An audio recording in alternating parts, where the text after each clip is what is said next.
Hi, I'm Jennifer Runyon, Content Director with Clarion Energy. Welcome to this week's edition of Clarion Energy News. Here are the stories. Story number 3. New rulings on New York power markets will protect competition, federal regulators say, but some renewable energy advocates argue that they subsidized fossil fuel resources and go against the state's clean energy goals. The Federal Energy Regulatory Commission, FERC, ruled in 4 orders dealing with buyer-side power market issues in the New York Independent System Operator's capacity market. Those rulings, FERC said, narrow exemptions for energy storage resources, demand response, and renewables. The Commission, quote, acted to protect competition in the capacity market today by improving the buyer-side market power mitigation rules to send accurate price signals to markets and to ensure adequate supplies for consumers, the FERC release said. But others, such as the American Council on Renewable Energy, ACOR, challenged the FERC decision as a new subsidy for fossil fuel-fired power generation and added that it interferes with renewable energy objectives set by the state. Quote, so-called expanded buyer-side mitigation measures directly conflict with policies New York expressly designed to accelerate the transition to pollution-free renewable power, ACOR President and CEO Gregory Whetstone said in a statement. You can find the details of the rulings by visiting power-eng.com. Story number 2. Horizon Power, Western Australia's regional and remote energy utility, announced a new demonstration project that it said enables the integration of much higher levels of renewable energy into an isolated microgrid on the remote town of Onslow.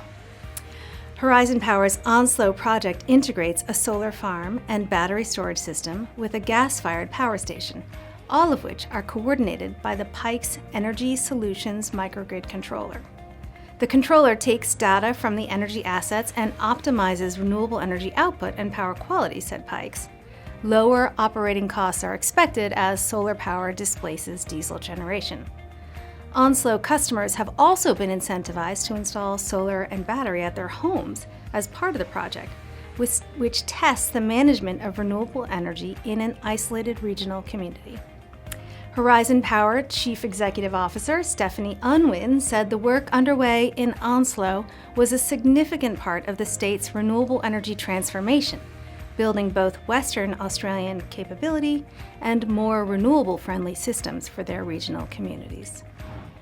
Story number 1. States in the northeastern U.S. can transition to low-carbon electricity at a lower cost by using hydropower reservoirs in Quebec, Canada, for energy storage, says a new MIT study. The study argues that Quebec's hydropower reservoirs should be viewed by northeastern states as a virtual energy storage resource, one giant battery, rather than a continuous energy source. In a low-carbon future, the value of Quebec hydropower would be maximized if it was used to balance and store renewable electricity generated from variable U.S. wind and solar resources. Adding cross-border transmission lines would facilitate the two-way power flows needed to leverage these benefits further, MIT said.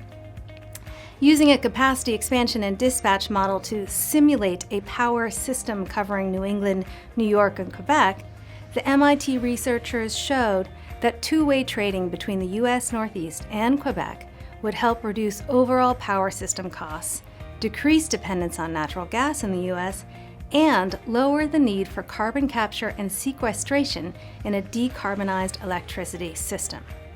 For this scenario to play out, the use of hydroelectric generation and transmission assets has to shift from one-way electricity exports from Canada to the U.S. and instead needs to facilitate two-way trading of electricity. And the Power Gen call for abstracts is still open. If you are a power generator who has found an innovative solution to a pressing issue, we want to hear from you. Submit your speaking idea at powergen.com today. That's it for this edition of Clarion Energy News. I'm Jennifer Runyon. Thank you for watching.